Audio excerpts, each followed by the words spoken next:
नमस्कार। बाबा राष्ट्र न्यूज में आपका स्वागत है। अब होते हैं खबरों से रूबरू। ज्योति मौर्य के बाद कल्पना भी हुई बेवफा। नर्स बनते ही बदले तेवर, कहा कि नहीं रहना है पति के साथ। उत्तर प्रदेश के पीसीएस अधिकारी ज्योति मौर्य के पारिवारिक विवाद को लेकर मचा बवाल अभी थमा नहीं था कि झारखंड से एक और ऐसा ही मामला सामने आया। इस मामले में भी पति ने अपनी पत्नी की बेवफाई के आरोप लगाए। पति ने अपनी पत्नी पर आरोप लगाते हुए कहा कि नर्स बनने के बाद वो फरार हो गई। उसने ये भी आरोप लगाया कि घर से फरार होते हुए वक्त उसकी पत्नी ने 28,000 रुपया नगद और ज्वेलरी लेकर फरार हुई है। पति ने खुद को पीड़ित बताते हुए साहिबगंज जिला अदालत, उपायुक्त और एसएसपी के पास शिकायत दर्ज कराई है और न्याय की गुहार लगाई है।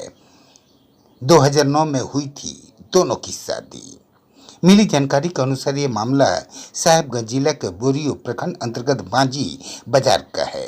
बांजी बाजार निवासी कन्हई पंडित की शादी वर्ष 2009 में बोरियो प्रखंड के तेलिया बधान टोला का कल्पना कुमारी से हुई थी। शादी के बाद कल्पना ने आगे पढ़ने की इच्छा जाहिर की।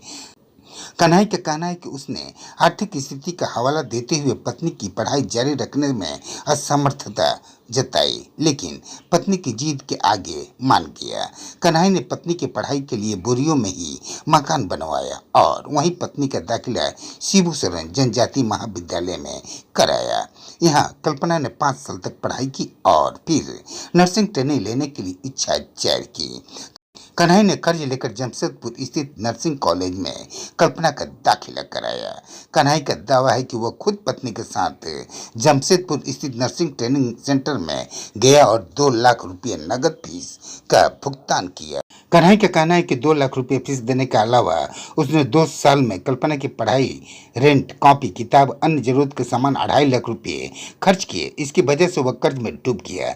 जब पत्नी ट्रेनिंग कर वापस लौटी तो साहिबगंज में जुमाऊ नर्सिंग होम में बतौर नर्स ज्वाइन किया। इधर कन्हई ट्रैक्टर चलाकर मजदूरी करके कर्ज चुकाता रहा। इसी बीच एक दिन पत्नी ने कहा कि ऐसे रोजाना 200-250 रुपये कमाई से कर्ज कैसे टूटेगा। कन्हई ने कहा कि मुझे भी पत्नी की बात सही लगी, क्योंकि वो पढ़ी लिखी थी। मुझे लगा कि वो परिवार के लिए अच्छा ही सोचेगी, इसलिए मैं कमाने के लिए गुजरात वापी चला गया।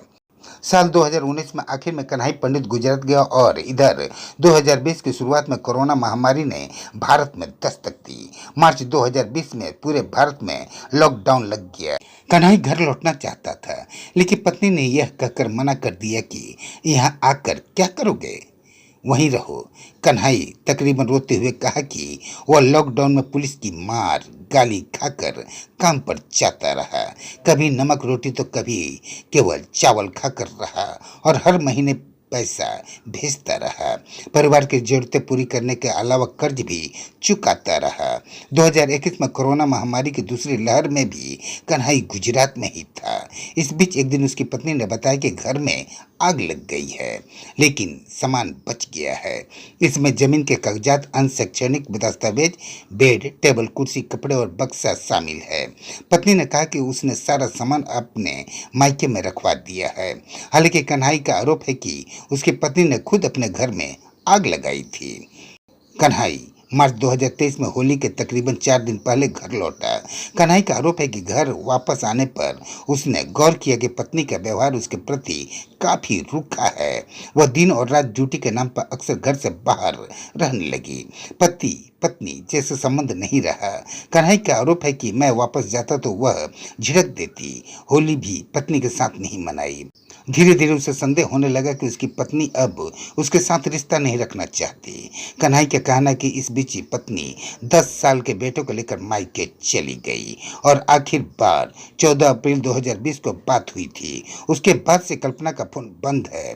पुलिस में शिकायत दर्ज कराई और थाना प्रभारी ने एक नंबर पर भी ट्रायल किया, लेकिन बात नहीं बनी।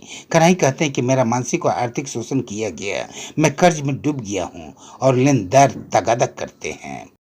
पीड़ित ने साहिबगंज जिला का अदालत, उपायुक्त और एसएसपी के पास शिकायत दर्ज कराई है, न्याय की गुहार लगाई है। उसकी मांग है कि पत्नी उस सारे पैसे लौटा दे जो उसने उसकी पढ़ाई पर खर्च किए।